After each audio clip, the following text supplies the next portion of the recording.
Bonjour, ici Véronique Lajoie et Roch Giguère. Bienvenue à cette capsule Passion Jardin TV. Alors aujourd'hui, on parle d'un sujet qui touche à peu près tous les jardiniers, amateurs comme spécialistes, les maladies et les insectes chez les plantes. Bien entendu, avant tout, on fait de la prévention.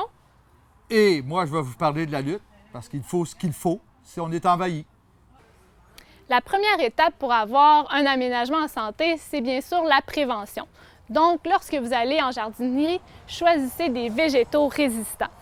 Si bien entendu, vous pouvez me dire « Ouais, mais c'est tellement vaste l'horticulture, comment je fais pour savoir ça? » Vous pouvez demander de l'aide à vos conseillers Passion Jardin, ils vont vous aider pour ce point-là. Deuxième chose, bien important, de placer la bonne plante au bon endroit. Ce que je veux dire avec ceci, bien sûr, vous demandez des conseils, mais deuxième chose, on peut lire sur les étiquettes. Les étiquettes, vous allez retrouver tout ce qui a trait au degré d'ensoleillement, les sols, les types de floraison aussi et à maturité, quelle grosseur la plante va avoir. Parce qu'on ne veut pas des plantes trop serrées dans des aménagements, ça peut causer des maladies. Parlant de maladies, bien entendu, il faut surveiller son jardin, son aménagement. Donc, si vous avez des plantes qui sont pourries, on les nettoie, des branches cassées, on fait une belle coupe. Et parlant de coupe, lorsqu'on taille différents cultivars, différentes variétés, bien important de désinfecter son sécateur entre chacune des coupes. Alors, comme Véronique nous l'a expliqué, une plante bien en santé, une plante bien fertilisée, va être beaucoup plus résistante qu'une plante qui a été laissée à elle-même, sans soins appropriés. Alors, pour ma part, moi, je vais vous parler un peu des ennemis qui peuvent attaquer nos plantes. Alors, on a une maladie fongique qui est le mildiou, le blanc. Tout le monde en a entendu parler avec l'impatience. On a les fameux vers blancs qui font manger notre gazon.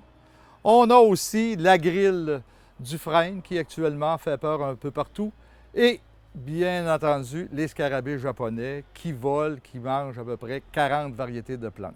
Alors, on est vraiment là, mal pris vis-à-vis certains prédateurs. On a quelques produits aujourd'hui qui sont efficaces dans la lutte de ça. C'est sûr, comme nous a dit Véronique aussi en inspectant notre jardin. Alors, on voit une feuille parfois, et comme j'ai ici un oignon, alors on voit qu'il a jauni.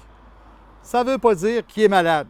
Il faut bien c'est peut-être à cause qu'il y a eu trop d'eau ou pas assez d'eau. Alors, ça peut être un symptôme. Alors, c'est pour ça qu'il ne faut pas se fier au premier symptôme et commencer à traiter tout de suite. On peut voir aussi nos plantes. Alors, on voit la feuille qui se recroqueville. Alors, on regarde en dessous, est-ce qu'il y a des piqûres, est-ce qu'il y a des signes qui font qu'il y a un autre qu'on ne veut pas sur notre plante et qui est en train de lui donner de la misère. On a aussi, je prends ici un bon exemple. Alors, regardez ici, on a une plante qui est un peu fanée. Bon, mais je le sais, moi, elle est fanée.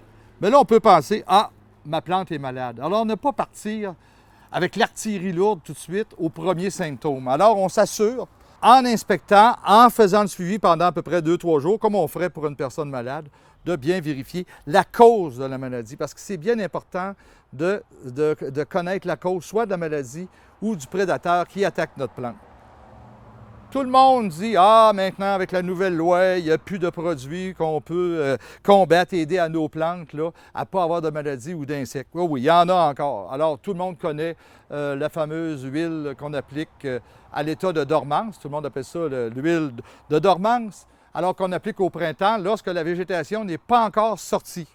On a aussi des huiles fines qui, elles, comme la chauve-souffrée ici, qui, elles, peuvent être appliquées durant l'été, même quand la végétation est là. Et pour notre fameux ver blanc, alors on a certains produits qui sont sur le marché aujourd'hui. Alors il vous suffit de le demander à un représentant de votre centre jardin qui va bien vous conseiller sur les moyens à utiliser. Parce qu'il en sort à tous les mois presque des nouveaux produits. Il y a des produits éprouvés et des produits respectueux de notre environnement. Alors, vous avez vu, il ne faut surtout pas paniquer avec les petits incidents qui pourraient arriver au potager, en aménagement. Et pour vous assurer de poser les bons gestes, alors n'ayez pas peur, apportez des parties malades, soit une feuille, soit une tige, dans un ziploc préférablement pour ne pas propager la maladie dans le centre jardin. et nos conseillers vont pouvoir vous orienter là, dans le suivi à faire. C'était Véronique Lajoie et Roch Giguère qui vous souhaitent bon jardinage.